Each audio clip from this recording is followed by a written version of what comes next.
A paz do Senhor, meus queridos irmãos, tudo bem com você? Seja muito bem-vindo, muito bem-vinda mais uma vez ao nosso canal EBD, Palavra de Vida para você.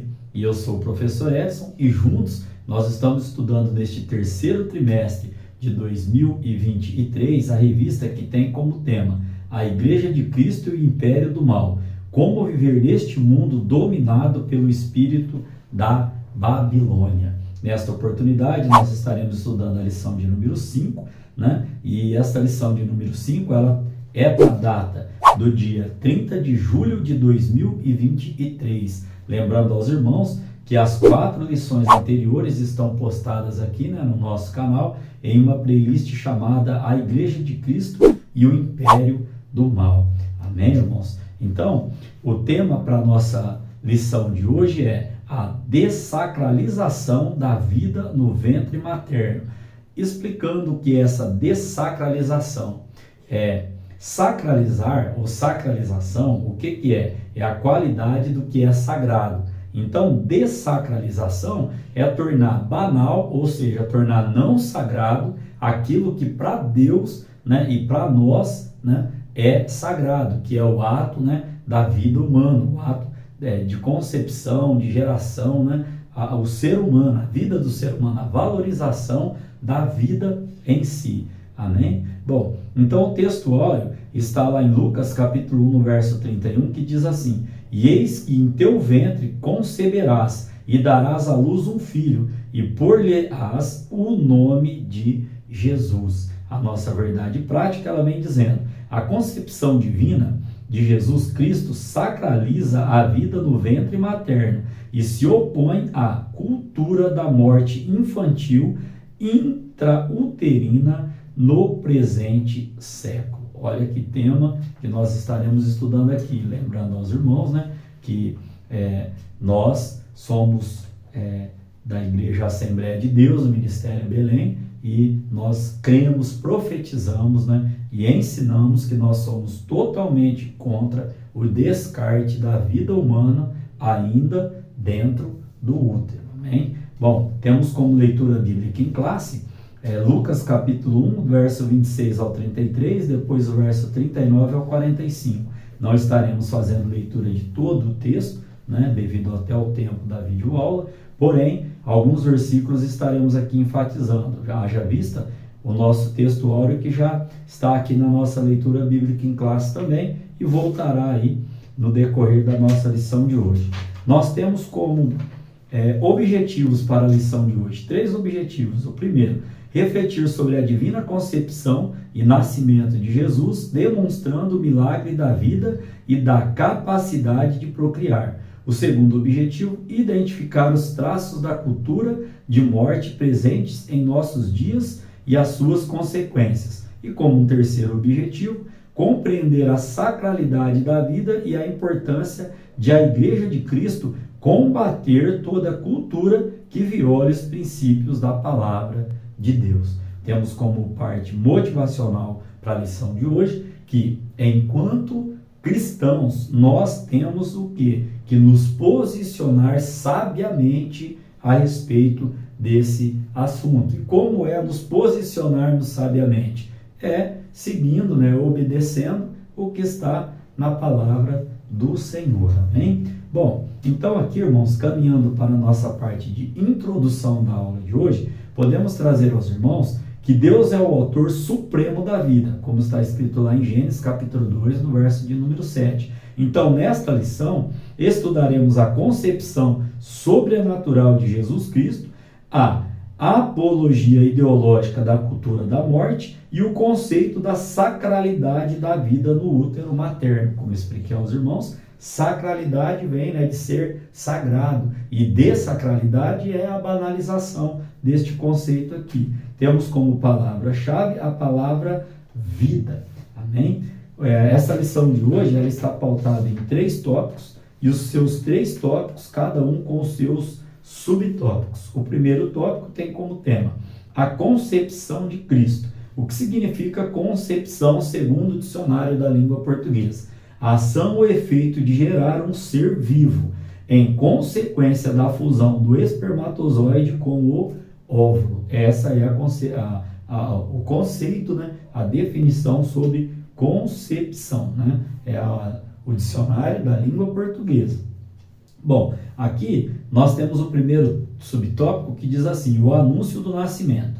Uma virgem comprometida em casar-se com José, chamada Maria, recebe a visão do anjo Gabriel em Nazaré. Lá em Lucas capítulo 26, Lucas capítulo 1, melhor dizendo, verso 26 e 27. Faz parte da nossa leitura bíblica em classe e diz assim: e no 6º mês foi o anjo Gabriel enviado por Deus a uma cidade da Galileia chamada Nazaré, a uma virgem desposada com um varão cujo nome era José, da casa de Davi, e o nome da virgem era Maria.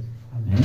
Bom, dando sequência aqui ainda, o evangelista Lucas, né, enfatiza a virgindade da donzela e a descendência, melhor dizendo, de José da casa de Davi, conforme acabamos de ler em Lucas capítulo 1, no verso de número 27. Então aqui, irmãos, nós podemos concluir esse primeiro subtópico dizendo que essas informações, elas vêm o quê?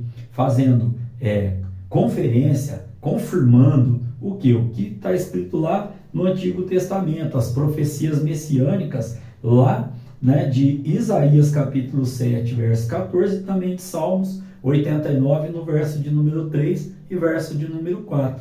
Foi profetizado, né, que isso iria acontecer. E promessa do Senhor, né, quando Deus usa uma pessoa para profetizar, né, e falar em nome dele, qual era a função do profeta? Trazer a voz de Deus ao povo. Qual era a função do sacerdote? Levar o povo até Deus. Então, se o profeta falou e com a direção de Deus, fique tranquilo que vai se cumprir. Mais uma prova disso aqui, ó, é o que nós acabamos de ler. Foi profetizado lá, né, o profeta Isaías e o salmista, e lá em Lucas capítulo 1, verso 27, a profecia se cumpriu. Amém? Bom, o segundo subtópico diz a miraculosa concepção. Aqui, ó, o anjo Gabriel explica a Maria que a concepção, que nós já vimos o conceito do que seria singular e miraculosa. Nós conhecemos todo o conceito, mas ainda podemos acrescer, né, podemos trazer aqui, ó, que o testemunho das escrituras de mulheres estéreis, que era o caso, né, de algumas delas, alguns exemplos citados na Bíblia, ficaram grávidas, preparou o mundo para crer e receber o milagre da concepção de Jesus por meio de uma virgem. Então, como entendimento desse segundo subtópico, ao finalizar a mensagem, Gabriel completa: porque para Deus nada é impossível. Lucas capítulo 1, verso 37. Talvez eu esteja lecionando essa aula aqui e o Espírito Santo de Deus me toca o coração em dizer, talvez você ouviu do médico ou foi dito a você que uma situação ela é impossível, mas a palavra do Senhor, a qual nós cremos, professamos e ensinamos, diz que para o nosso Deus nada é impossível, né? Somente creia que Deus ele é poderoso para realizar, para mudar o quadro, para mudar a situação, para trazer a resposta, né, a solução para a situação, né, que o ser humano vem estar passando. E se esse é o seu caso neste momento, receba essa palavra em nome do nosso Senhor e Salvador Jesus Cristo. Terceiro subtópico, irmãos, vai trazer a bênção do nascimento. Aqui, ó, a vida gerada no ventre de uma mulher é um milagre. Salomão vai destacar esse texto em Eclesiastes capítulo 11, no verso de número 5. Ainda podemos trazer que assim a relevância, ou seja, a importância da gestação e a sacralidade da vida no ventre da mãe são endossadas quando a Bíblia registra a gravidez miraculosa de Maria e de Isabel, né? Uma virgem e a outra já de idade. Lá em Lucas capítulo 34, até o verso de número 36. Vamos entender o conceito, né? Ou relembrar aqui. Uma estava grávida daquele que iria preparar o caminho para o Senhor. E a outra, né, Maria, ela portava no seu ventre quem? Jesus Cristo, o nosso Salvador. Jesus Cristo de Nazaré, o nosso Salvador, o Cristo, o Senhor. Lembrando aos irmãos, né, que as pessoas elas querem as coisas de Deus, mas não querem o Deus das coisas, né? Não querem servir ao Deus que fez todas as coisas. Melhor colocando essa frase aqui. E Jesus, ele só é Senhor daquele que ele é Salvador, e ele só é Salvador daquele que o aceita como Senhor. Então, como sinopse deste tópico de número 1, podemos trazer aqui, que a história da concepção, né, a história da concepção divina de Jesus Cristo ilustra a sacralização da vida desde o ventre materno, ressaltando que toda gestação é um milagre e uma dádiva concedida pelo Criador, conforme Gênesis capítulo 1, verso 28 e Eclesiastes capítulo 11, no verso de número 5. Nós ainda estaremos estudando no decorrer da lição que nós não devemos fazer o quê? Concessão. Nós acabamos de ler aqui, toda a concepção divina, toda a gestação é um milagre, é uma dádiva, né, da parte do nosso Deus. Como tópico segundo, né, o tópico de número 2, temos o seguinte tema: a cultura da morte. Esse tópico também tem os seus 3 subtópicos. Vamos ao primeiro subtópico: o projeto ideológico. A cultura da morte é um conjunto de ideias que visa modificar o conceito bíblico da vida. Olha entre as pautas o que está nesta ideologia aqui, né, nessa cultura de morte. Olha o que está. Bom, está pautado aqui, a legalização do aborto, da legalização da eutanásia, a apologia ao suicídio, também a eugenia. O que vem ser essa eugenia? O descarte do ser humano com uma má formação ainda no ventre.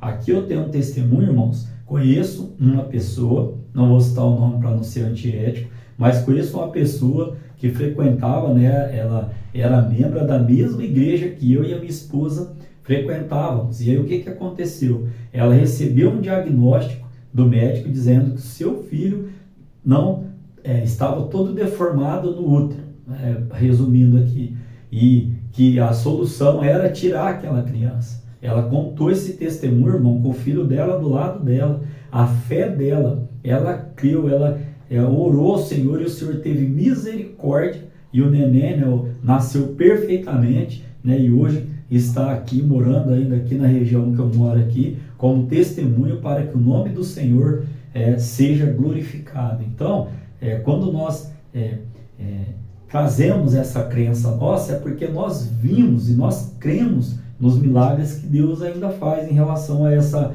eugenia aqui, né? Então, podemos ainda trazer aqui que uma das definições, nós vamos estar tratando agora nos tópicos, do subtópico seguinte, sobre esse tema um pouquinho mais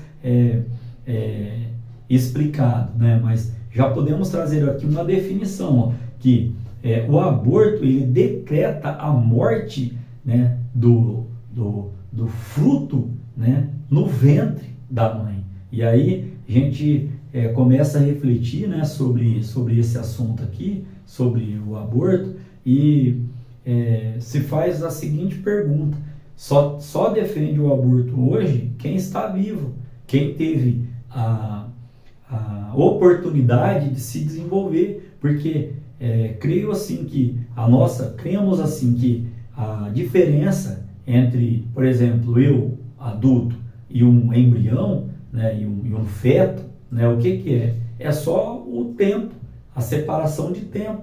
Porque eu fui criado, fui alimentado e tive a oportunidade de me desenvolver. E nesse conceito aqui é o decreto da morte de quem não vai ter oportunidade para se desenvolver, né? Então, trazendo o segundo subtópico, o direito sobre o corpo.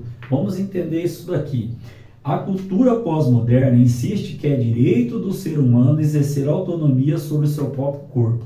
Daí nós já trouxemos um slogan aqui em aulas anteriores que diz assim: meu corpo, minhas regras. Só que nós temos que entender que este slogan é utilizado em defesa das liberdades sexuais e reprodutivas, bem como para a escolha de vida ou de morte. E nós cremos e entendemos, né, e vamos citar isso dentro da palavra do Senhor, que só Deus dá a vida e só Ele pode tirar a vida. Ainda nesse contexto aqui, ó, o ser humano não tem o direito de profanar o seu corpo. 1 Coríntios capítulo 6, no verso de número 13, nós estaremos lendo este texto aqui, muito importante da palavra do Senhor. 1 Coríntios capítulo 6, no verso de número 13. É bem verdade que não dá tempo de nós lermos todos os textos, mas alguns a gente traz, porque é de extrema, importância para a aula aqui, para enfatizar, para enriquecer a nossa aula. Não que os outros não sejam, mas esse, olha, por exemplo, o que diz: os alimentos são para o estômago, e o estômago para os alimentos. Deus, porém, aniquilará tanto como os outros, mas o corpo não é para a prostituição, senão para o Senhor, e o Senhor para o corpo. O apóstolo Paulo nos traz este ensinamento. O terceiro subtópico, irmãos, vai tratar sobre a prática do aborto. Então, trouxemos uma definição, segundo o autor da nossa revista: o aborto decreta a morte do fruto ainda no ventre. E aqui uma outra definição, o aborto é a interrupção do nascimento por meio da morte do embrião ou do feto, é o ato de descontinuar a gestação do ser vivo. E aqui eu volto a enfatizar: a nossa diferença para um embrião ou para um ser vivo, ou para um feto, é o quê? É o tempo que já passou, porque nós vamos ver aqui no contexto ainda, que, por exemplo, o sexto mandamento, o que diz lá em Êxodo, capítulo número 20, verso 13? Não matarás. E nesse sentido, matar é o quê? É assassinar. Então, quem mata um embrião ou feto atenta contra a dignidade humana e a sacralidade na vida no ventre materno.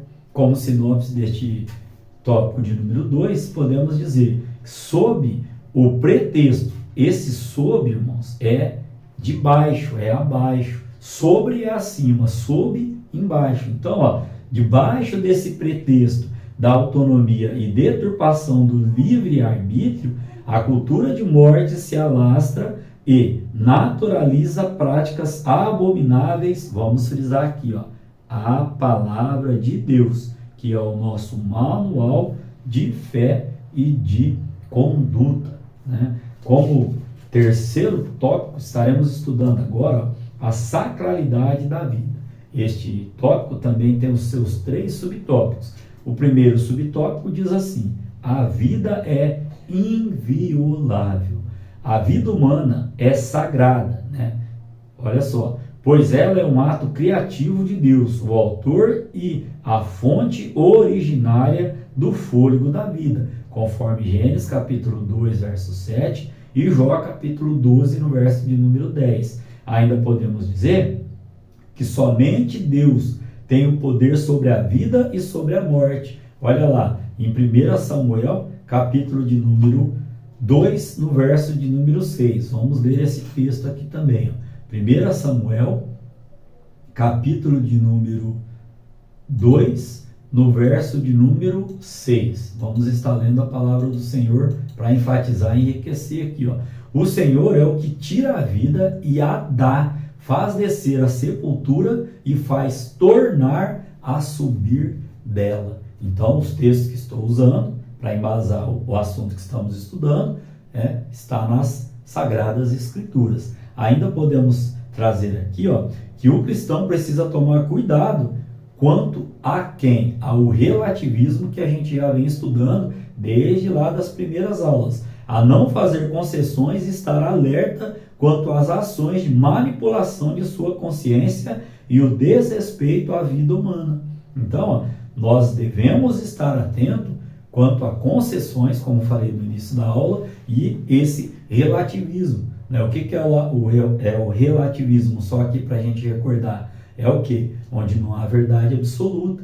E nós sabemos, pela palavra do Senhor, Jesus Cristo vai dizer: eu sou o caminho, a verdade e a vida. Então, olha que interessante, Ele é o caminho, Ele é a verdade absoluta, e Ele é a vida, e Ele é a própria vida, E nós sabemos que o inimigo de nossas almas, ele só veio para roubar, matar e destruir. Então, quem que tá na mente, quem que tenta mudar nosso maior campo de batalha é a nossa mente. Então, quem tenta fazer essa manipulação da consciência das pessoas? O inimigo de nossas almas, né? Então, temos que tomar cuidado e estarmos vigilantes para não começarmos a criar, né, concessões a respeito de certos assuntos que estamos estudando aqui. Segundo subtópico, ele vai trazer o começo da vida.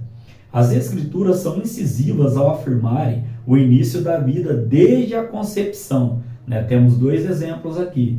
Profeta Jeremias, capítulo 1, no verso 5, e também o rei Davi, ele corrobora com esse pensamento, lá em Salmo 139, no verso de número 13. Então aqui, as escrituras, né? Para as escrituras, a vida começa quando ocorre a união do gameta masculino ao feminino, gerando o quê? Uma identidade própria ali de um ser humano, com as suas características, com as suas digitais e etc, né? Então, o terceiro subtópico vai continuar tratando do complemento desse assunto. Vai falar sobre a posição cristã. Olha só, ainda por esses dias, alguém pode chegar e falar assim: se for para ficar em certa situação, né, é melhor que morra. Um exemplo só. Mas quem somos nós, irmãos, para determinarmos isso? Né? Só Deus, lembra lá, 1 Samuel capítulo 2, no verso 6, só Deus, ele dá a vida, e só Deus tem o poder, só Ele tem a autoridade para tirar a vida, né? Então aqui, a igreja que mantém o princípio teológico da autoridade bíblica defende a dignidade humana e a inviolabilidade da vida desde a sua concepção. Inviolabilidade da vida. A vida é inviolável, como nós vimos aqui no primeiro subtópico deste tópico. Então aqui ainda podemos trazer o que a Bíblia nos traz à luz das Escrituras. Primeiro, ela ensina que a vida humana é sagrada em todas as etapas do desenvolvimento da vida. E um segundo ponto aqui interessante é que ela ratifica que toda ideologia que seculariza os princípios bíblicos deve ser o quê? Combatida. Temos referência aqui para estar pautados na palavra do Senhor, 2 Timóteo, capítulo de número 3, no verso 16, olha que o apóstolo Paulo, ele vai trazer aos nossos corações. 2 Timóteo, capítulo 3, no verso de número 16. É um texto bem conhecido, mas bom estarmos lendo aqui na íntegra. Diz assim, toda a Escritura é divinamente inspirada. Toda a Escritura é divinamente inspirada e proveitosa para ensinar, redarguir, corrigir e para instruir em justiça. E ainda o mesmo apóstolo Paulo, em 2 Timóteo, capítulo 3, no verso 8, olha o que ele vem nos trazendo aqui, E como Janes e Jambes resistiram a Moisés, assim também esses resistiram à verdade, sendo homens corruptos de entendimento e réprobos quanto à fé. Então, tudo aquilo que vem contra o que a palavra do Senhor nos ensina e nos orienta, né, é o que? São ideologias deste século que ferem os princípios da palavra do Senhor. Então temos que nos atentar a estas situações. A sinopse deste tópico ela vem trazendo: as Sagradas Escrituras defendem a dignidade humana e a inviolabilidade da vida desde sua concepção, tal como a Igreja de Cristo deve fazer. E quem compõe a Igreja de Cristo? Nós que somos cristãos, nós que aceitamos Jesus Cristo e nos submetemos ao que? A viver de acordo com a palavra do Senhor. Então, para a conclusão da nossa aula de hoje, podemos trazer que a gestação e a procriação do ser humano são bênçãos divinas. Gênesis capítulo 9, no verso de número 7. e que a interrupção da vida em qualquer fase da gravidez é uma agressão ao direito inviolável de nascer. Amém? Então, que Deus em Cristo Jesus continue falando ao vosso coração. Querendo Deus, estaremos aqui para estudar a lição de número 6, que terá como tema a desconstrução da masculinidade bíblica. Amém? Que Deus em Cristo Jesus abençoe a sua vida, sua família, o seu trabalho e o seu ministério. Gosto muito de um versículo que quero recitar aqui aos irmãos, né? Versículo que se encontra lá em Judas, né? Capítulo 1, no verso 2. Misericórdia e a paz e o amor, né? vos sejam multiplicados. Né? Então, repetindo aqui, ó, que a misericórdia, que a paz e o amor vos sejam multiplicados. Amém?